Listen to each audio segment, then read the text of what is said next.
Have you noticed this?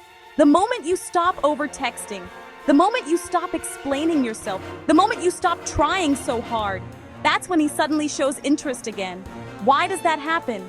And more importantly, how do you make him obsessed without chasing or losing your self-respect? Today, we're breaking down the real psychology behind emotional obsession.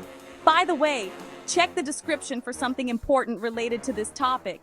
And if this hits close to home, like and subscribe. It helps this channel reach women who need clarity, not confusion.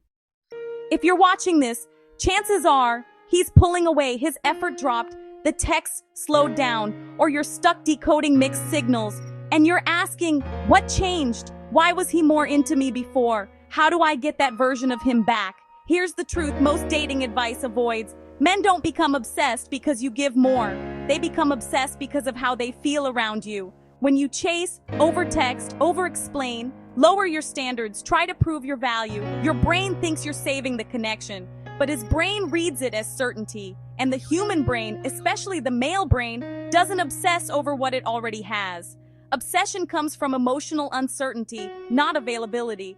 That's why he was more excited early on. That's why he tried harder before things felt secure. Not because you were colder, but because your energy wasn't chasing him yet. Let me ask you this. If chasing worked, why does it almost always lead to anxiety instead of commitment? Exactly. Here's what most women don't hear. Men bond emotionally after attraction, not before. Women bond through communication. Men bond through emotional impact.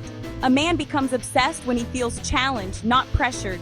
He feels chosen, not begged. He feels curiosity instead of certainty.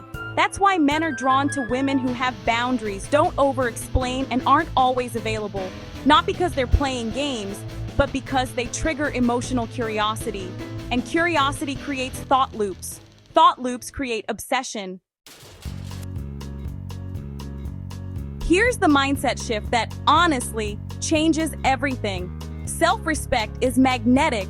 When you stop chasing, you silently communicate, I enjoy you, but I don't need you. And that sentence, wow, it hits a man's subconscious hard, because now he has something to lose. He has to earn your attention. He feels emotional investment. This is why, honestly, the most attractive women aren't loud. They're calm. They don't rush connection. They don't force clarity. They let men come to their own conclusions. A woman once said, the moment I stopped asking why he changed, he started asking why I did. She didn't become distant. She became centered. And men feel that shift before they understand it. Now here's where most women struggle. They understand the idea, but don't know how to apply it without feeling fake. They ask, what do I say? How do I pull back without pushing him away? How do I stay warm and feminine without chasing?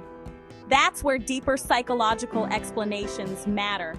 I've linked a more detailed explanation in the description that breaks down emotional triggers men don't talk about, how to shift his behavior naturally, and how to build emotional attachment without losing yourself. Remember this, you don't make a man obsessed by proving your worth. You make him obsessed by remembering your own. If this helped you, like and subscribe. And don't forget to check the description for the deeper explanation. You never need to chase love to be chosen.